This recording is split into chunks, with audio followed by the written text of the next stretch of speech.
We are live. Okay. Senate Education Committee on May 12th at 1:30. We got a handful of things going on today. But we're going to start with kind of maybe it wasn't that long ago that we last talked about this, but it feels like it was last year.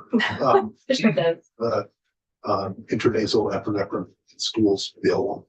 And I think you're going to just kind of remind us where we left off. Yep. And then I also think you've got access to some compromise language, right? We have some compromise language, yeah. That you are going to share with us, like you already have. So I'd like you introduce yourself for the record. Katie McLean, Office of Legislative Counsel. And we're on H209. So Good afternoon. Nice to see everybody.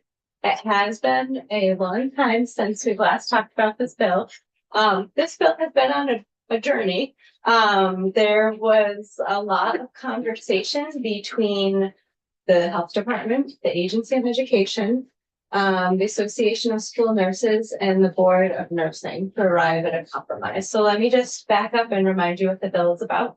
Right now, it's authorized for schools to maintain a stock supply of epinephrine, but the EpiPen version. And now the FDA has approved a new version that's a nasal spray. And so the bones of the proposal would be to allow either version to be in schools, maintained a stock supply. The school nurse or administrator would decide who could administer that in the event of a severe allergic reaction. So there's some points that required a compromise.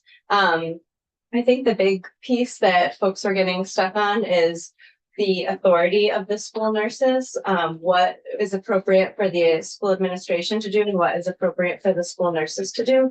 And so now those parties have come together and they have language that I'll show you. The other change you'll see was an easy change. You'll see it throughout the bill. Instead of referring to the two types of methods of distributing epinephrine, the EpiPens and the nasal spray, the definition is just encompassing of any FDA approved mechanism for distributing the epinephrine, and we just refer to it as epinephrine throughout the bill for simplicity. So with that, I will show you the language.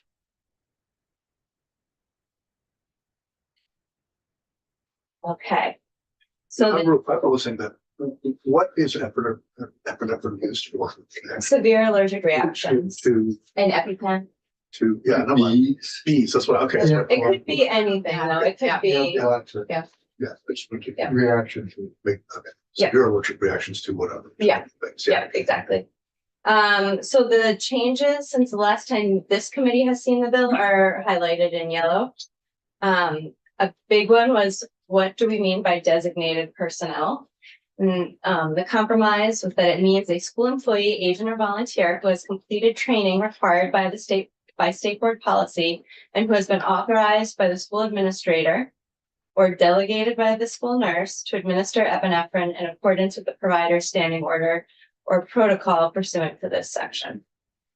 So that was probably the biggest piece of compromise that the parties worked on. And then, as I alluded to earlier, epinephrine instead of epinephrine auto-injector would be defined to mean a USDA-approved single-use epinephrine delivery system containing a pre-measured single dose of epinephrine. So we're not specifying EpiPen or nasal spray. And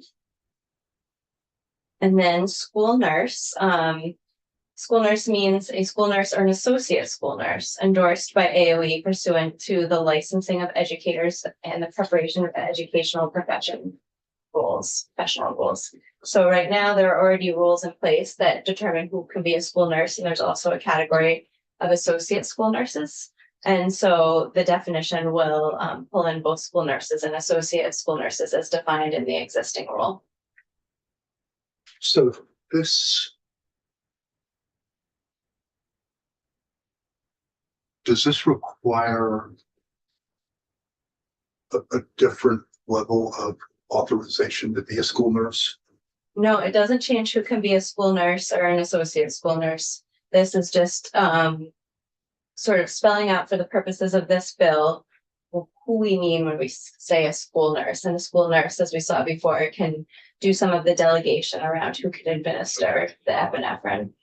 So it's making clear here that the state board has already said that an associate school nurse can do some of the functions as a school nurse. And for this statute, an associate school nurse is treated the same as a school nurse. And then in B1, a healthcare professional may prescribe epinephrine, not an epinephrine autoinjector, and the school's name.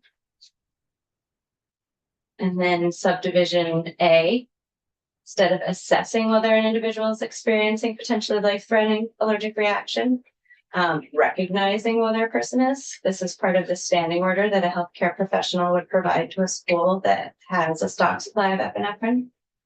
It would also, part of the protocol would be administering epinephrine to an individual experiencing a potentially life-threatening allergic reaction, caring for an individual after administering epinephrine, including contacting emergency services personnel and documenting the incident. And also the protocol would cover disposing used or expired epinephrine. In subdivision 2, pharmacists or a healthcare professional may dispense epinephrine prescribed to a school. So again, not autoinjectors, just epinephrine. A school may maintain a stock supply of epinephrine, and a school may enter into arrangements with epinephrine manufacturers or suppliers to acquire these products free or at reduced or fair market prices. So again, by broadening it from epinephrine autoinjectors to epinephrine generally, this would be available for other delivery methods of epinephrine.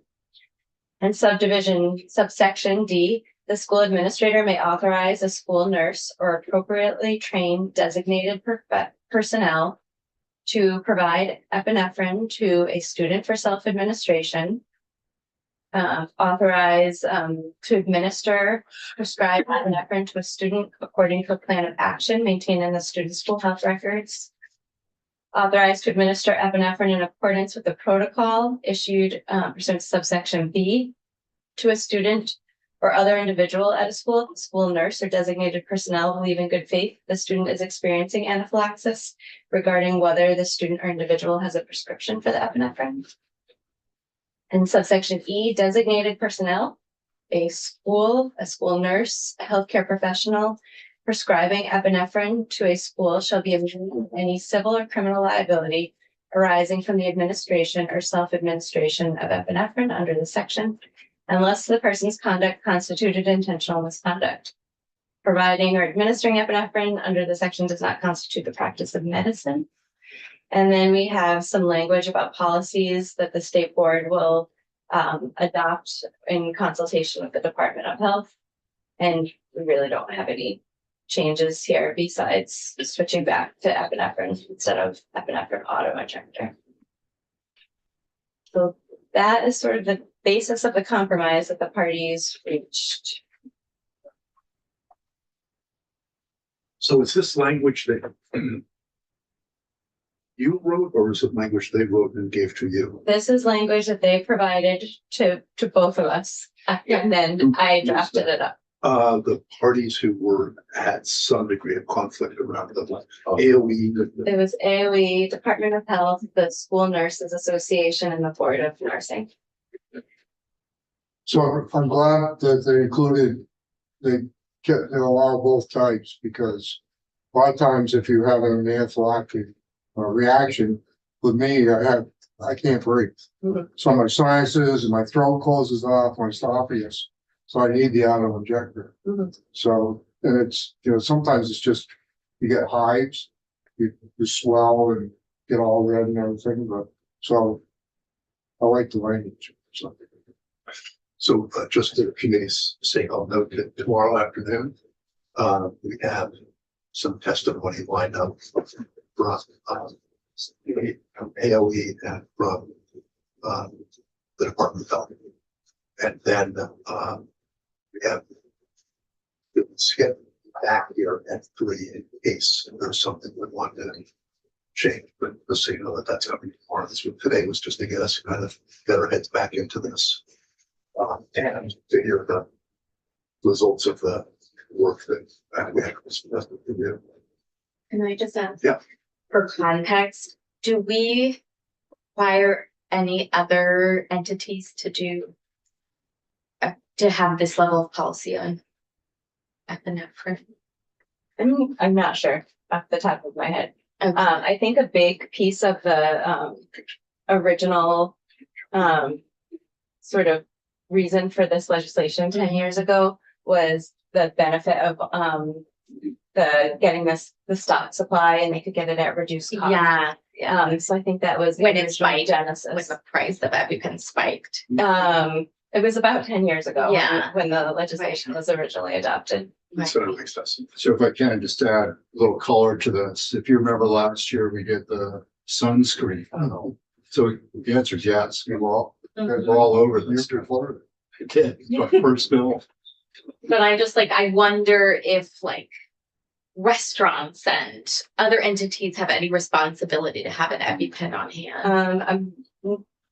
I don't think it's in statute if they do. I don't know if it's in the rules, but I haven't come across it. Okay. Yes. So as a flashback to health and welfare days, I'm wondering what federal poverty index level this applies to for the students, or if this is for all children. This is for everybody. That was being. Okay.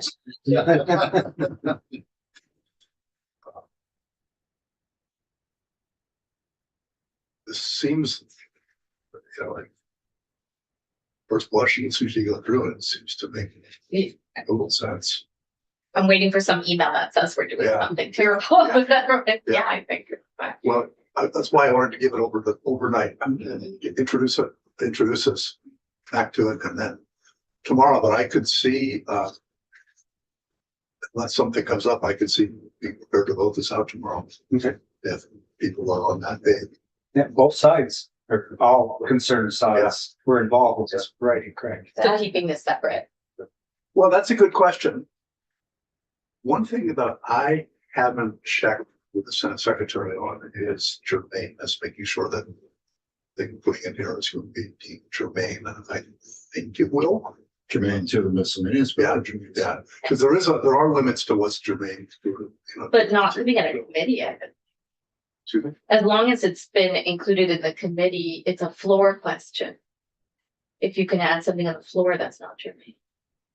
I don't know if that's. Are you confident in that analysis? I mean, I've never had there. When would the question be called that what we're doing is it germane? I You know, it's our bill. Yeah. So but let me just check in with the secretary, and because we could always get an answer. So because we wanted to chat. I will tell you, when I was chair, I was a huge fan of omnibus bills. Okay. Like, put more into the same bill. No, there was no mechanism for anyone to question the germaneness, because it's then an omnibus education bill. Like, it's omnibus. We certainly, as far as I'm concerned, we could put this, we could tack this on in thought. So why not just let it sail on its own regard? If we're supporting it and it's already come out of us, It's true, it's come out of the house. I was gonna say, Yeah. it's a stylistic call depending on the bill, because there are many times where something can get lost or dropped because it's on its own. So like it's purposefully or unconsciously forgotten. So I've always felt like the bills are more protected when they're together. But this one may not. be maybe that. not in this case. Yes. So I like the additions. I don't want to muddy the water, but when I was a kid, I didn't realize I was allergic to bee stings. So once I got stung and had a reaction, I had to carry an EpiPen with me all the time. And you can be sitting in the classroom, but a lot of it's just the school nurse or the teacher know when you got that. I had a medical alert tag that I wore.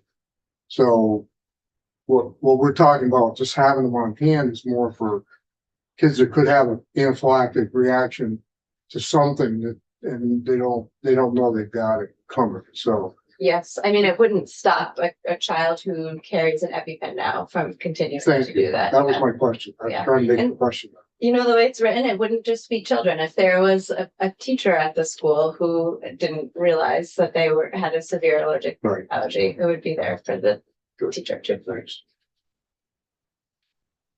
So the bill is here, does it have to travel back to health and welfare? No, we're, the bill oh, that's a good, no, this bill never came from, Well, the sunscreen went through health and welfare. It did. yeah. And That's what mine as it was. It's going to have to go to health and welfare, probably will. It didn't go to human services upstairs, but you know, each chamber is different, so And, It's a bloomer post. yeah. Yes, it's in a bigger Drive one. by. So, okay, okay. Well, that's good for today. Thank you very much. You're I think that's really helpful. So we'll stay live, but turn sound off and we'll take a break at that too.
That sound? Okay.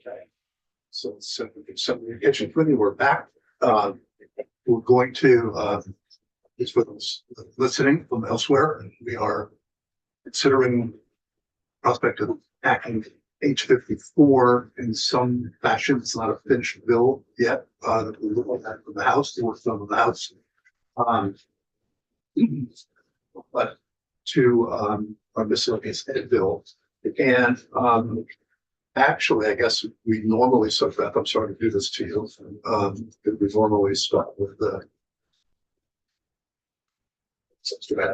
But We'll both be very quick. okay. Okay.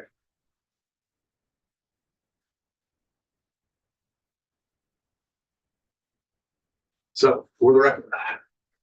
Peter Coleman, Chair of the House Education Committee, here to talk to you about our language as a potential addition to H480 on both three schools. So the language you have in front of you, as you can see, most of it is findings and intent. And it really doesn't, you don't get to the meat of it until page 4 of 7. And so this bill really does two main things. One, it requires the Agency of Education to develop basically a liable to dismissal prohibition on use of cell phones in school for public schools and approved independent schools. And that is built in with some fairly common sense exceptions. The language and sort of we were sort of wrestling around with being a little more prescriptive and all of that. The agency came in and sort of made, I thought, a cogent argument to say, listen, we're doing this work right now. Let us come up with a required model policy in consultation with the Vermont School Boards Association, who frequently writes model policy for school boards to adopt. So that's sort of part one. And then part two, essentially, this is not a policy, but is a straight up prohibition requiring students, or it's prohibiting schools from using social media as a means of direct communication with students. So, for example, what this really means is a coach can't say, okay, everybody has to be on the Facebook group in order to get alerts about schedule changes and all of that. Or a teacher can't say, I'll message you through Facebook. It allows for schools to pick there are messaging apps, like one is called Parent Square that schools do use. And this has requirements in it saying that it has to be archivable, can't be edited, it can be printed. So as a sort of record keeping way of keeping it all legit and making sure it's What's the name of that? Parent Square. Yeah, that's just an example. We just heard, I was pretty whatever about this issue. But after listening to kids and teachers about the change it makes in their schools, it was really convincing. Teachers at Harwood have a great little video that I'm sure somebody can send you a link to, with teachers, saying it has changed everything. One said, I was going to retire. I'm not retiring now. And then, kids talking about like the lunchroom where everybody's like this all lunch long to kids talking and interacting with one another. It was quite bad. Yes. This might be a question for Ledge Council, but perhaps you heard testimony on it. But I'm wondering about the differentiation between cell phones versus personal electronic devices. I see there's a definition for cell phones, but there isn't one for personal electronic devices. Was it? There is some language in there. It is in line.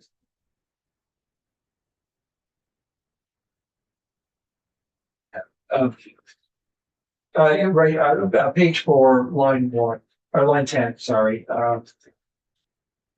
Cell phones and non-issued personal electronic devices that connect to cellular networks, the internet, or have Bluetooth capabilities at school from a liable to dismissal.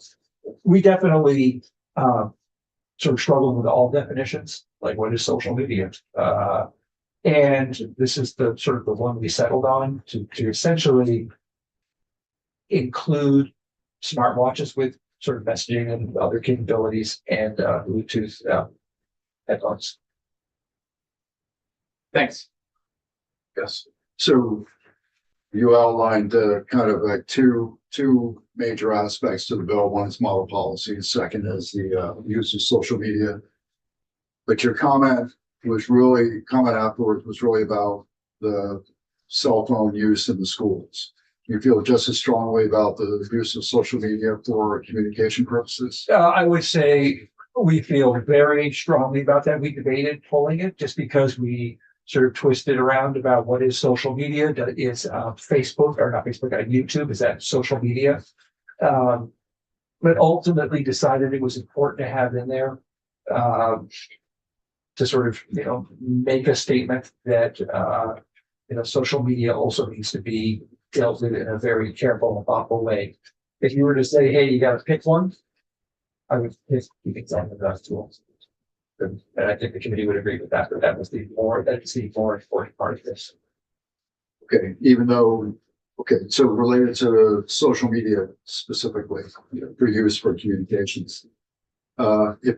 If the students don't have their devices with them during the school day, does it matter how they communicate after hours? Well, this is really about school communication and sort of like official communication. Yeah. If a group of kids who, want to organize themselves outside the school day using Facebook or whatever, that there's no prohibition against that. This is just for official direct communication. So the coach still could say, hey, I'm going to set up a Facebook page for us No, to do this, but it's not official. that would be, if it's a coach, I would call that official. If it was the sort of one of the guys on the team said, hey, let's go out for dinner every Wednesday and let's form this Team captain. the team, whatever, yeah. It's more the sort of employee of the school requiring it of the student. So, these two, go ahead and say. No. Go this way. Oh, were you still? Well, is it absolutely not going to be able to do it? That it's going to be language that the representative of the school or the school sports may not do that at all? Is that going to be spelled out? Shall not. Prohibited, Okay. yes. Yeah, I mean, basically, and the schools that have done this testified, email is fine. Okay. It works. If that's the main means of communication, kids start checking their email. Thank you.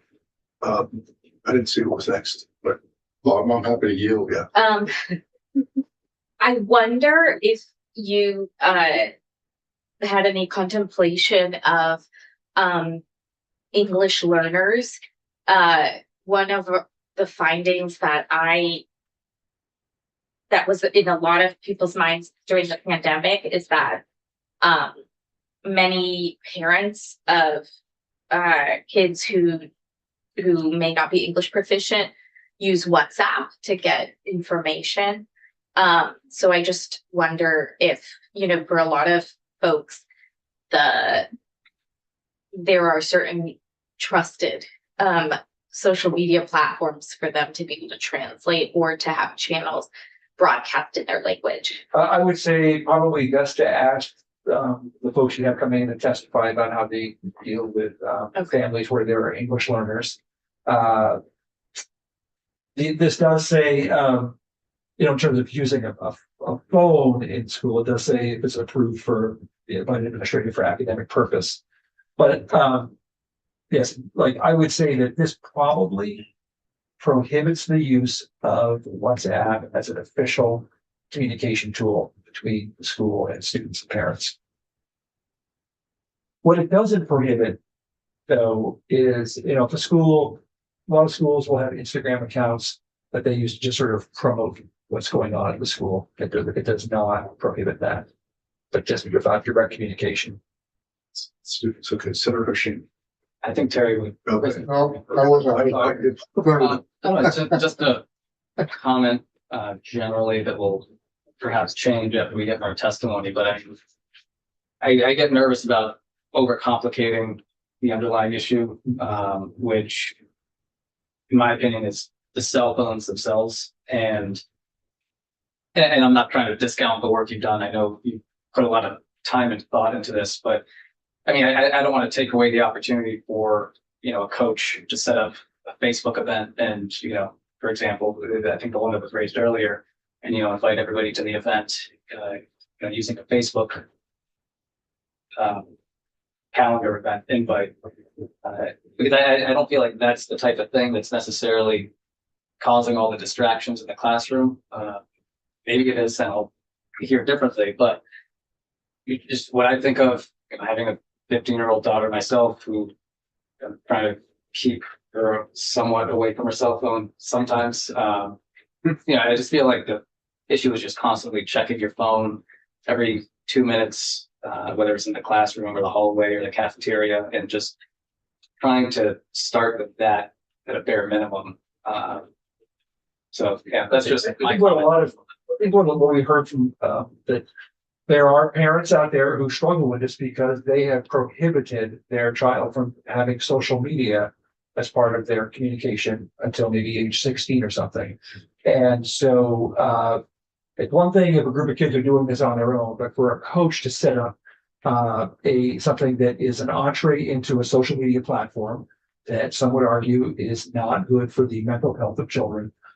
This seeks to prohibit that. And also it's sort of contrary to those parents who are really trying to keep their kids off of things like Facebook and other social media platforms. I see your point. Senator Weeks, that's Senator Williams.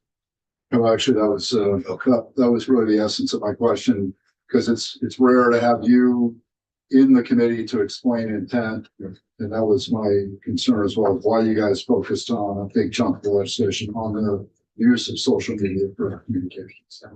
It certainly doesn't prohibit communication. It just says use an approved tool that the school has for email, text. That's what you're saying. So I like the parent square idea. I mean, if you're a teacher, why would you want to be communicating with one of your students on Facebook? Because that can be taken out of context. What you're saying.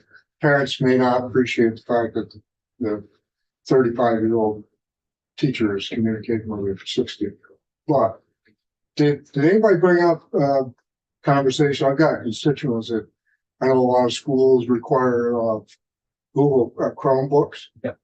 And they're school property. I know a lot of parents that don't want their kids having access to those.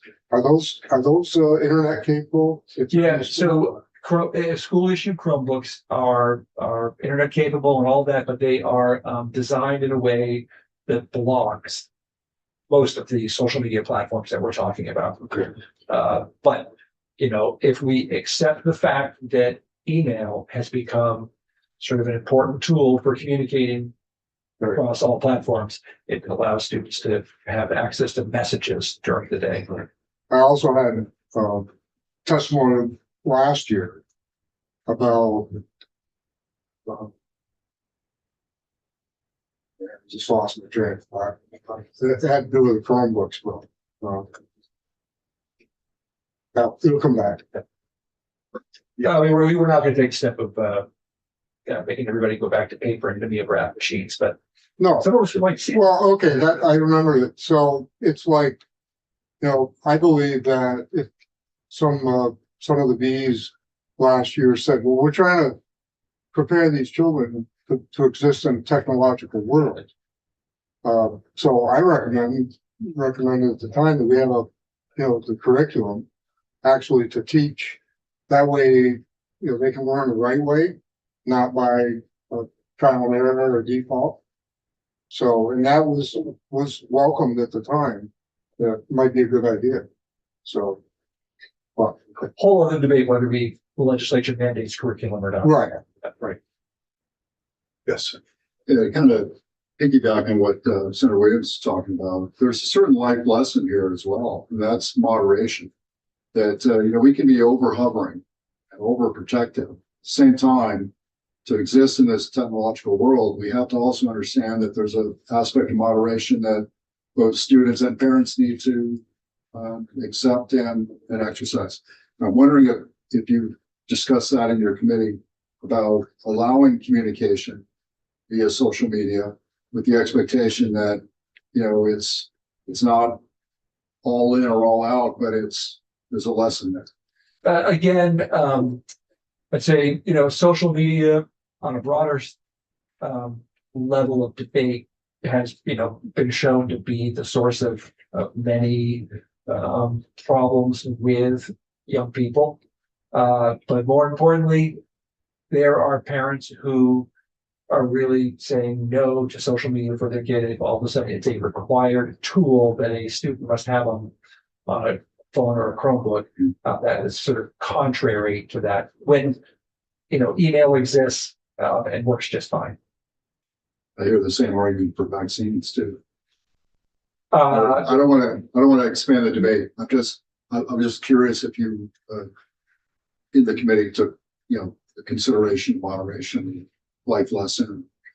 well, I guess only in the sense that that there are teachers who want to teach responsible media use, and this allows them to have social media as part of the lesson plan.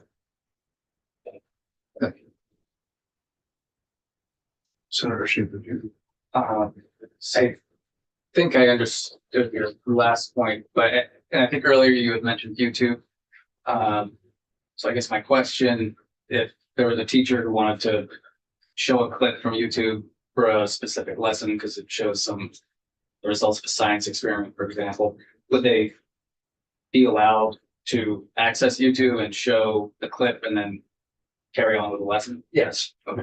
Yeah, this was really about direct communication with students, right?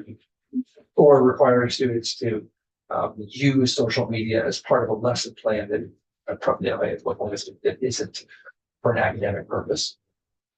And just one last question. Have there been instances where students have been required to get on social media to participate in some sort of extracurricular activity or something, or is it just? I would say that probably most schools are phasing it out, but yes, I think I can just only speak for my own children who are now adults. But Facebook was used as a sort of group messaging system for after school sports.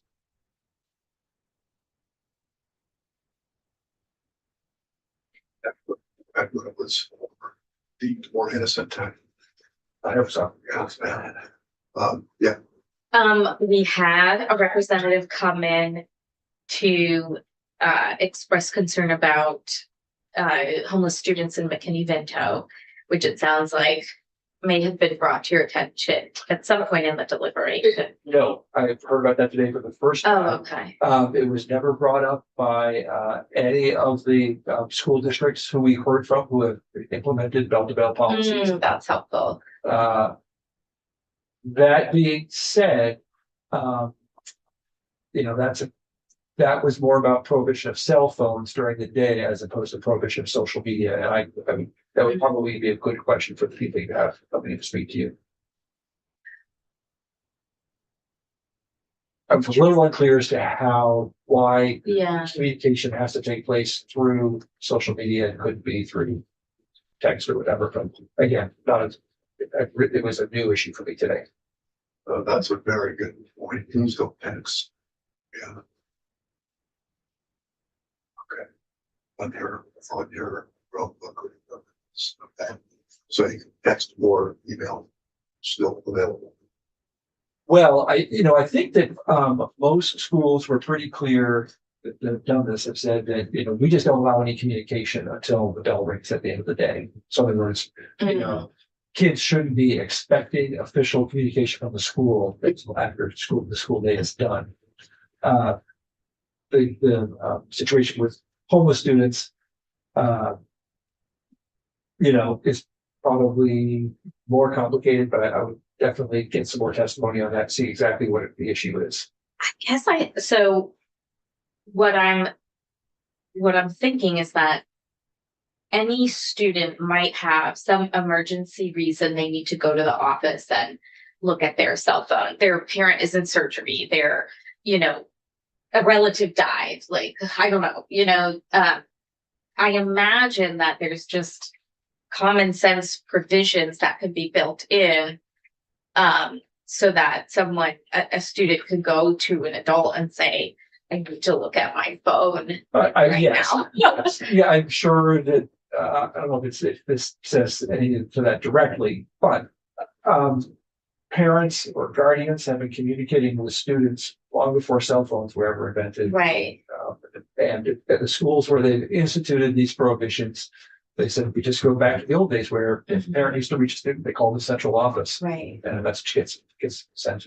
And that in my mind, it would be better to comply with McKinney-Vento by ensuring that a trusted adult could help a student communicate about social service needs that are urgent and immediate. Like if a student who's 16 years old misses a call from human services and that has consequences for where they are staying, I think that's a bigger problem than having a school that's required to be attuned to supporting a student through their housing challenges. I think one of the concerns that came up at those who have done this said it hasn't been realized is, kids have jobs, divorced parents, where who's picking up who and all of that comes in. But they say that if they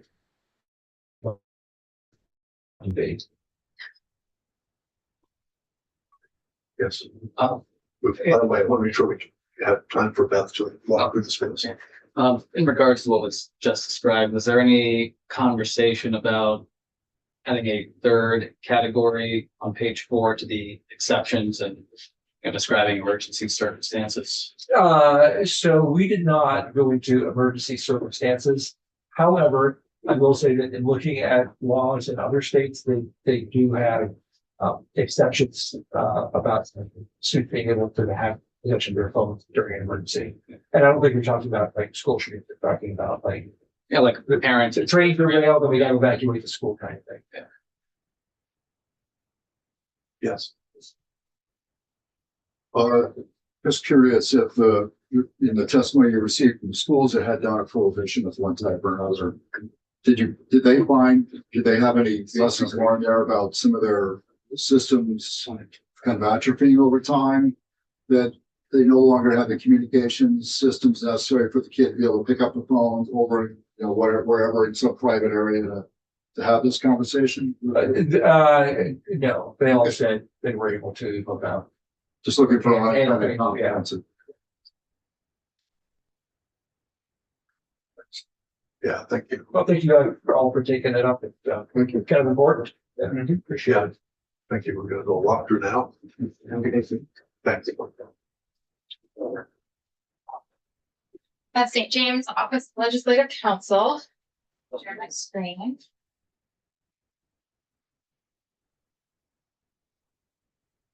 So what you all have is an amendment in progress to H 54 as introduced. So H 54 is on the wall in House Education. They've been working on this amendment and now you all are looking at the language. Section 1 begins with some findings. Do you want to walk through the findings? Okay. I'm just gonna read them. If I can, just for clarity, so the bill, it's an H bill, but it's still in the House? Well, there's also a Senate bill. That can be sent over to. Okay, so could either could not now survive unless it's attached to a vehicle. Okay. Okay, so section 1, findings. The General Assembly finds that the National Education Association reported in August 2024 that 83% of its members support a policy to prohibit use of cell phones and personal electronic devices for the entire school day. In June 2024, U.S. Surgeon General Dr. Vivek Murthy called on Congress to pass legislation requiring warning labels on social media because these products have not been proven safe for children. He also called on schools to ensure that classroom learning and social time are phone-free experiences. Youth in Vermont are in a mental health crisis. According to the 2023 Vermont Youth Risk Behavior Survey, 63% of high school students said that their mental health was sometimes to always not good. Suicide is the second leading cause of death for Vermont's youth. The youth mental health crisis is driving up education costs in Vermont. A 2024 legislative education cost survey conducted by the Vermont Agency of Education found that the number of positions dedicated to mental and behavioral health in the 48 responding supervisory unions and districts was 142 in fiscal year 2022. By fiscal year 2025, that number had risen to 790. Extrapolated to include the 4 remaining supervisory unions, these positions account for close to $53 million of education spending. The Vermont Youth Risk Behavior Survey also found that 80% of high school students use social media several times a day, with 40% using social media at least one time every hour. 60% of middle school students reporting using social media several times a day, with 32% using it at least once per hour. Phone-free policies have been shown to reduce the incidence of hazing, harassment, and bullying in some schools. Lamoille South Supervisory Union instituted a phone-free school day policy in August 2024. Data from one of the SU's high schools showed 9 hazing, harassment, and bullying claims from August to October 23rd before the policy, and just 2 such claims during the same period in 2024 after the policy was enacted. Use of social media by school employees runs the risk of violating the Family Educational Rights Privacy Act. Given this risk, as well as the growing body of research that shows social media is not safe for kids, schools and students are best served by utilizing communication tools other than social media. As of November 2024, 8 states have passed laws that ban or restrict cell phone use in schools.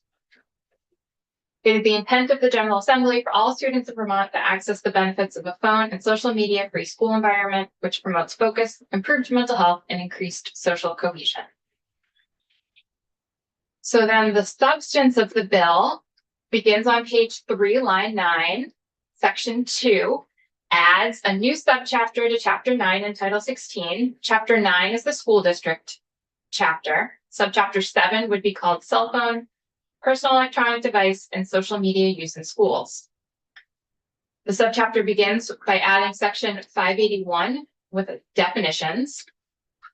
So definition of cell phone means any device capable of using cellular technology to facilitate voice service through a commercial telecommunications company, regardless of whether the device can access internet services and electronic mail. Individualized healthcare plan means a written document developed by a school nurse in collaboration with parents, students, other relevant professionals to outline specific healthcare needs and management strategies tailored to the unique health condition of the student. I'm on page 4 now. Parent means a parent of a student and includes legal guardians who are legally authorized to make education decisions for the student. School means any public school, approved independent school, or career and technical education center located in Vermont. And student means an individual currently enrolled in or registered at a school located in Vermont as defined under subdivision 4 of the section. Couldn't we pause there? Sure. Just, I don't know. I don't know if it was contemplated in terms of CTEs, like was there any? They definitely discussed CTEs, but I was not in the room for every piece of testimony they took, so I can't speak to. Okay. There was one version of the bill that had an exception for cell phone use if it was related to work in a career and technical center. I don't know what the testimony was around that. So that piece got taken out or never? Yes, but the bill, I think it would be really helpful if we just walk through the whole bill. Yeah. Because it's it involves the use of a model policy. Okay. So there's naturally a place built in for more things to be thought through. Right. Okay. So section 582, student use of cell phones and personal electronic devices, requires AOE in consultation with the Vermont School Boards Association to develop and review at least annually a policy to, subject to some exceptions, prohibits student use of cell phones and non-school issued personal electronic devices that connect to cellular networks, the internet, or have Bluetooth capabilities at school from arrival to dismissal. The model policy shall provide exceptions for students to use a cell phone or personal electronic device if such use is required as part of a student's IEP, individualized healthcare plan or 504 plan, and that those reasons have to be documented according to applicable state and federal law, or, and this might get to the CTE piece, approved by an administrator for an academic purpose. So it's pretty broad. Mm-hmm. So AOE has to come up with a model policy. It has to prohibit bell-to-bell use, arrival to dismissal. It has to include these exceptions, but then because it's a model policy and you're giving AOE the discretion to build it, there's naturally, you're giving AOE discretion to build in more exceptions. Or other directives or, guidance. Okay, so page 5. Good night. Is there a similar directive about the model policy for not using social media platform? No. Okay. Let's walk through the bill. Okay. Policy adoption. So beginning with the 2026-2027 school year, each school board is required to develop, adopt, and ensure the enforcement of and make available in the manner described under subdivision 563(1) of this title, which is just the subdivision regarding school board policies and how they're developed. A student cell phone and personal electronic device use policy that shall be at least as stringent as the model policy developed by the secretary. Any school board that fails to adopt a policy shall be presumed to have adopted the most current model policy published by the secretary. And then it's the same requirement for approved independent schools. And that's it. So that is cell phone. AOE come up with a model policy. School districts adopt a model policy that's at least as stringent as the model policy. And if you don't, we're going to operate under the assumption that you have adopted the model policy. So separate statute, use of social media platforms in education. This is not a policy. This is just a straight up ban. So schools, school districts, and SUs shall be prohibited from. So this is a prohibition on the part of schools and school districts and supervisory unions, not on students. So utilizing social media for communication with students directly, unless the program or platform is approved for such communication by the school district or governing body of an independent school. Provided, however, that any approved communication program or platform shall allow school officials to archive all communications and prevent all communications from being edited or deleted once a communication has been sent. Can I ask a question? So I noticed there's no definition for social media. Correct. What's the rationale for using it as in the legislation, but not applying it? I think that would be a question for your colleagues in the House. Did you hear anything about that? Lots of discussion that I don't think it would be fair to ask me to reiterate. From a legal perspective, I can tell you there is no universally accepted definition of Right, social so media. that's the pit where they fall into. Yes. Are you, well, number one, the kids code started to try to get at a definition of that. Yes, however, that definition, what we're finding or what I have found in my research is, and there is a definition of social media in the Fair Employment Practices Act. It's actually pretty good. The definitions for social media are very specific to the context in which they are being used. So for example, the kids code definition was really about data collection. And this is not about data collection. So that definition, in my opinion, you couldn't just plunk it wholesale in there. It would probably need some zhuzhing. It's hard. Yeah, this is a moving target to define social media. You can I mean, that is your job. You are all defining, the legislature's defining terms all the time that have specific meanings in one or two contexts. I mean, that is very common in the law.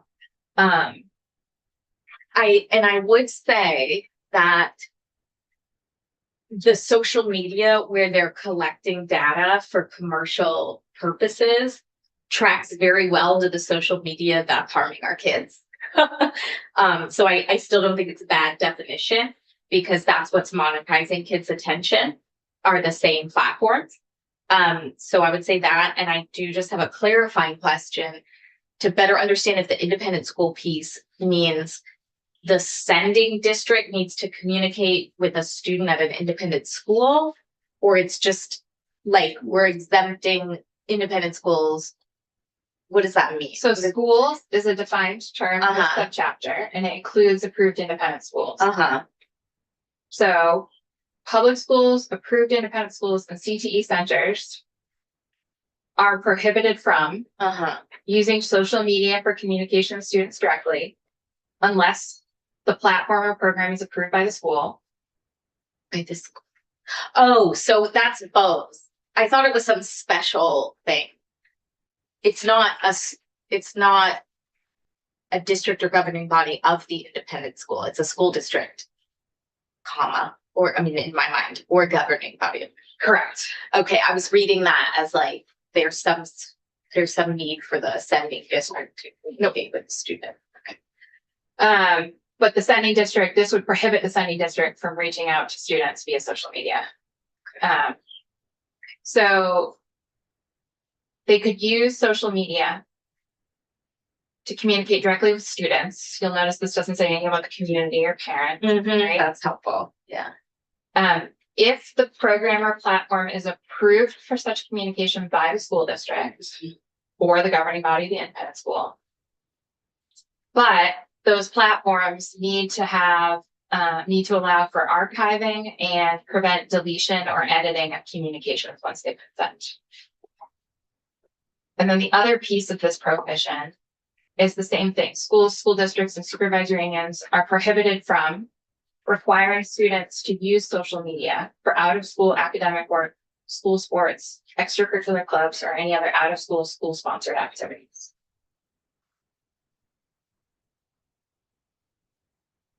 And then there's an implementation section. So on or before January 1st, 2026, AOE is required to develop the model policy. And then the school boards and the independent schools are required to adopt their own policies based on the model policy by July 1, 2026 for use in the 2026-2027 school year. And then the entire act would take effect on July 1, or the bill would take effect on July 1, 2025, which means that the social media prohibition would go into effect on July 1, 2025.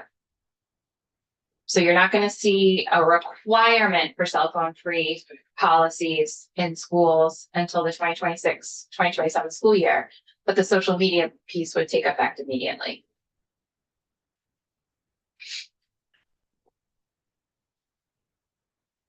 Just a question in my head and I lost it. You didn't have to admit that. I do all the time. If you were mid-sentence. Right. Any particular place you want to take another look at? Yes. So once we vote this, if this gets voted through, then it goes to AOE and they set up the guidelines, The model policy, the yeah. model policy. Does that come back to us to make sure that, because that's what concerns me, it's like natural resource, they pass a law and it goes into a committee and there's some regulations and stuff that really ended up hurting the monitors that come to us, senators and representatives saying, but how'd that get in there? You pass this law. And we get, that's what worries me, that if you send it to AOE and there may be something detrimental in there that we can't say, why just make it in there? Well, so if it involves rulemaking, then it goes through the ICAR process, then it goes through the LCAR process, which is formed of legislators.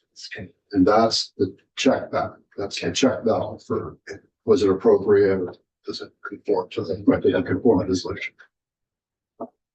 So the question I did have was, could you trigger it, was kind of the board, would the board have the authority to develop the definition for social media?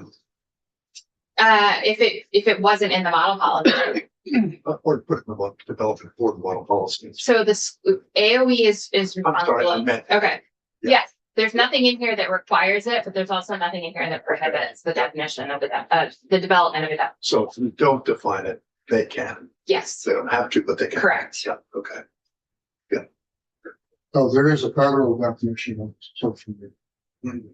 And that is in the bill as introduced. And it is, that definition was taken from, again, a very specific piece of law around research related to social media and its use in human trafficking. So, definitions are very, the social media definitions are very specific to the places they're being used. That doesn't mean you can't come up with an awesome definition that works for your purposes. There just isn't one in this bill. I would just, I guess, I don't know if it's a question or a comment, but this is why the kids code discussion became really important in terms of adults of any kind being able to message kids on the Roblox messaging function or any chat function. There are things that we would not consider social media in some other kind of definition, where just the idea of adults being able to message minor children is something that we would limit after a certain hour of the day. So I guess it's just important to pass the kids code, I think, but we're never gonna, I feel like we've heard people say this isn't a panacea, because kids could be exposed to a lot of harm at night. And I just think there's other important considerations that the kids code caught in that context.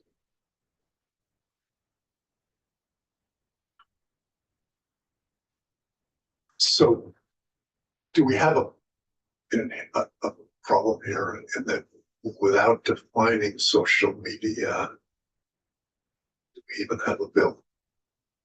I think that is a policy question. I don't think you, Policy, or is it, I mean, it's also a legal question, right? Because the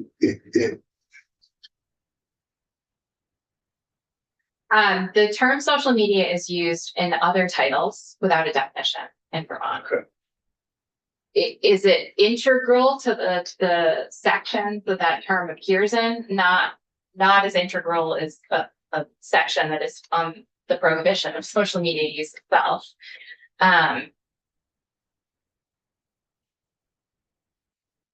think without a definition, you are leaving it up to individual schools and school districts and supervisory unions to decide when they are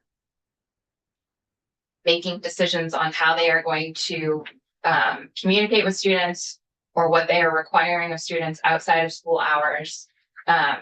You're leaving it up to them to use their judgment on what that is, which could lead to different decisions depending on who's doing that analysis. And that is a policy choice for you all on whether or not that is, whether you're okay with that. If you do put a definition of social media in here, we're going to be spending a lot of time together because I guarantee you the first piece of spaghetti we throw on the wall, we're all going to have a lot of thoughts about it. so if you go to page 4, in the middle of the page, the model policy relates to electronic devices. And that's the policy has to do with the ban, not necessarily that. So the model policy wouldn't. Does the model policy involve the second part of this bill at all? No, so this is, so let's, That's what I was getting at. so section 2 on page 3, line 9, you're adding a new subchapter, chapter 9. And it includes 3 separate statutes. One is a definition statute. One is a statute on use of cell phones and personal electronic devices. And that is the only statute that relies on a model policy. And then the third statute you're adding is just an outright prohibition on using social media to contact students directly or requiring them to use it outside of school.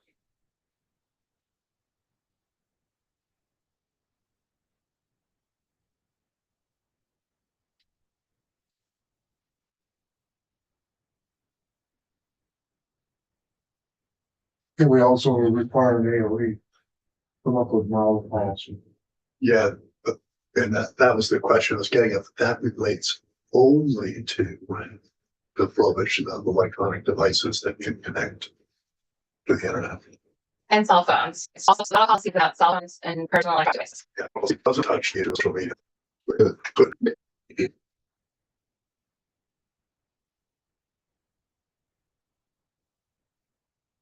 Well, so let me ask this, then, would it make sense for us to add to the requirement for when AOE is developing a loan policy?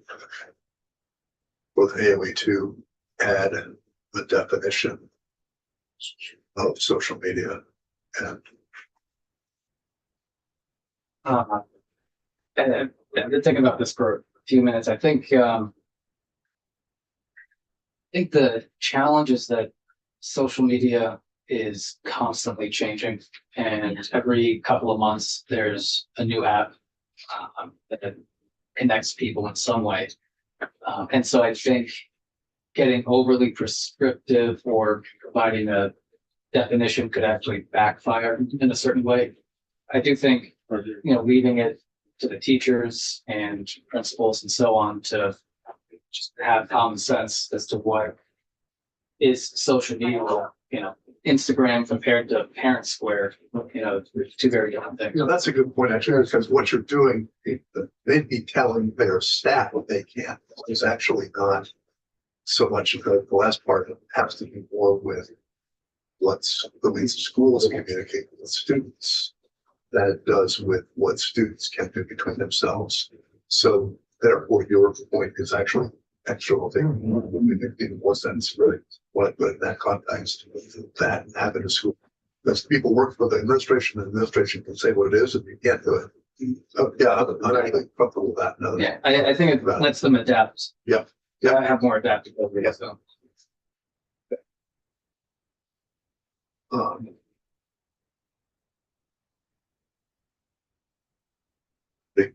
Good for now. We have testimony on it 3. I still just want to contemplate the potential for unintended consequences for families where English is not the primary language they receive communication. Often we want to make sure the parents are clued into that, but we still have a very imperfect system where kids are often translating for their parents and, getting them information. And I just want to make sure there's not like a civil rights issue basically there for people with limited English proficiency. Would that be covered under the exception or approved by an administrator for an academic purpose? No, in a way for me, and this isn't part of the cell phone use thing, it's part of the social media communication piece. And I brought it up in the context of WhatsApp. WhatsApp was extremely utilized by families in the pandemic. Teachers. It's for people coming from other countries. It's often a form of government broadcast, or it's used with the WhatsApp channels to get very specific information.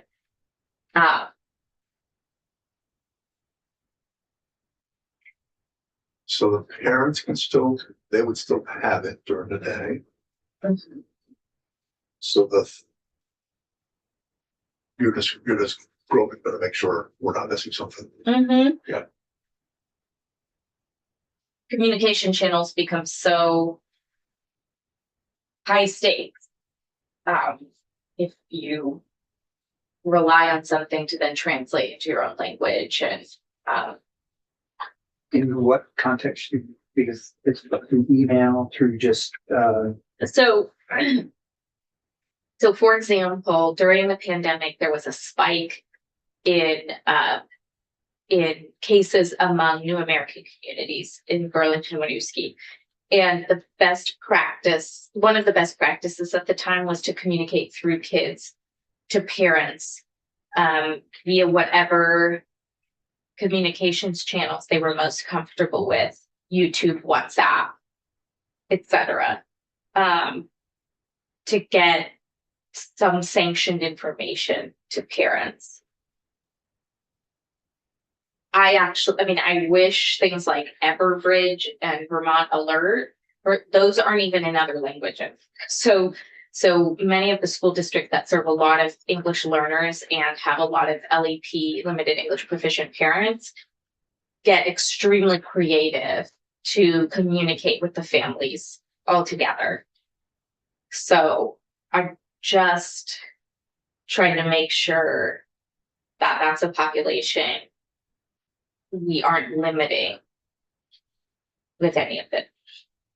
So this is gonna be, there's gonna be exceptions to every rule. Mhm. And basically the school if they have a lot of new, Mhm. they may have to come up with policy, but I guess I just wonder if it could be like academic or emergency purpose. I mean, when we had the flooding events, there was lots of most people got their information from like Facebook, Front Porch Forum, Instagram, before they got it from some phone alert or whatever. We aren't great at communicating in emergencies with people without using social media. But would that be restricted under this context? I don't think it would fit. I don't know. Ask that question again. I guess it's amusing out loud that we are not great at communicating with families in emergencies without using social media. There's nothing in this bill. I understand you were mentioning communicating with families through students, especially when there's a language barrier. But the black letter law here, there's nothing about communicating with families. It's just about direct communication with students. I think that we could run through hypotheticals all day. Yeah. My suggestion would be to hear from the school, that like hear from Winooski. Do they have? That's cell right. I phone- just Do they have cell phone policies? I would just keep. Et cetera. There are, I'm not aware of a state that's banned in law. There may be various policies or guidance, but I'm not aware of a state that's banned social media use for direct contact the way this bill contemplates. But there are many states that ban cell phone use Right. and personal electronic. Yeah, I devices. kind of wasn't even concerned about the cell It's phone. just the social media. Social media piece, like, It does allow for this language does allow for school districts yeah. to pick their own platforms as long as certain criteria are met, including archiving and not editing or deleting. So theoretically, in the universe of possibilities, different platforms are going to work better for different districts depending on the population that they serve, or even just how, up to date and user friendly some of their central office staff is, right? With the options that are out there. our policy, the Senate Bill S21, never intended to have all the phones in the office, central office. It was actually in the homeroom. So if you got 600 kids, you don't want to have all those phones, Yeah. people coming and going to the office, so. And I mean, if a child has a problem that they need their cell phone, they can go to the teacher. Teacher can either yay it or nay it or get Yeah. approval from the head office. Yeah, no, I'm not as worried about the devices Right. as I am the idea of being prescriptive about communication with students. I guess as long as we're hearing from school districts right now. Like, I think it's beyond a question for Beth. I just want to make sure we're not this seems like a bigger step to me. Well, is it that you don't want the teacher and the student to be able to go by social media? It doesn't mean the school and the student and the parent. It's just that individual That's what I was gathering from. I thought the individual school and the student can't communicate on social media. Like the coach cannot set up a social media, but it doesn't mean that in our case, Mount A still couldn't have a social media page. Oh, yeah, because they're just broadcasting information. So like I you see said, what that you're saying. information you want to get out is Yeah. still available. Yeah.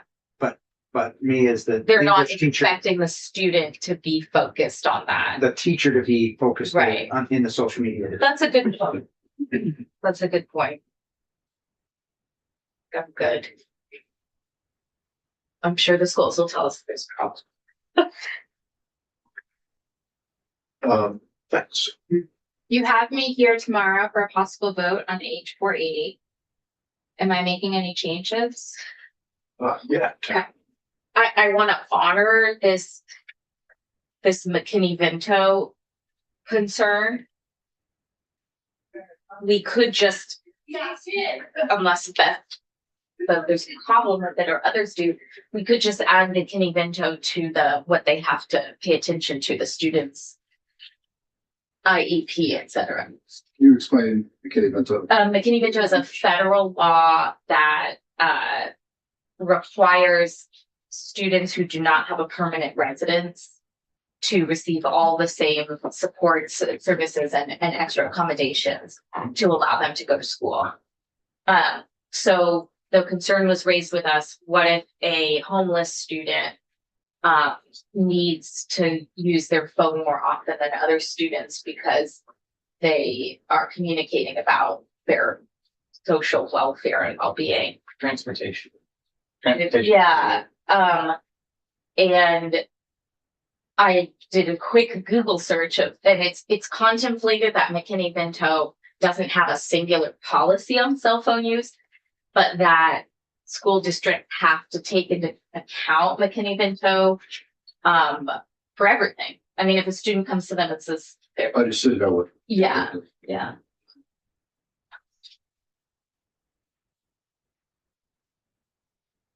We're required by law to do that anyway. You're just suggesting spell it out.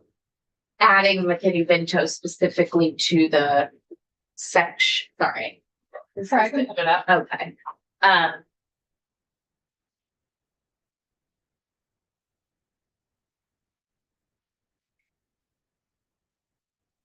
Yes, required as part of a student's individualized healthcare plan, individualized education program. Maybe it's less perfect than I thought because it's focused on the students, but essentially like exceptions required to comply with the McKinney-Vento Act. Okay, we can take a look at a sentence that does that. That way this issue isn't like following us forever, which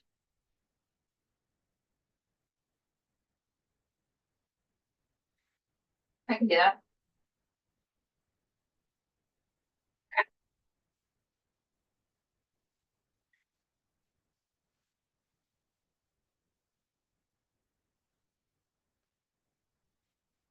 I will see you tomorrow. Yes.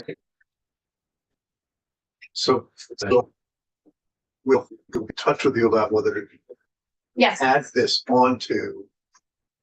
Or, I'm looking at my email at all hours of the day. okay, thanks. How are you feeling? So we have a breaking till 3. If you want to do it, or we might have a witness ready to go. I don't know if we do. Do we? Let's ready to go. Take a few minutes. Okay, yeah.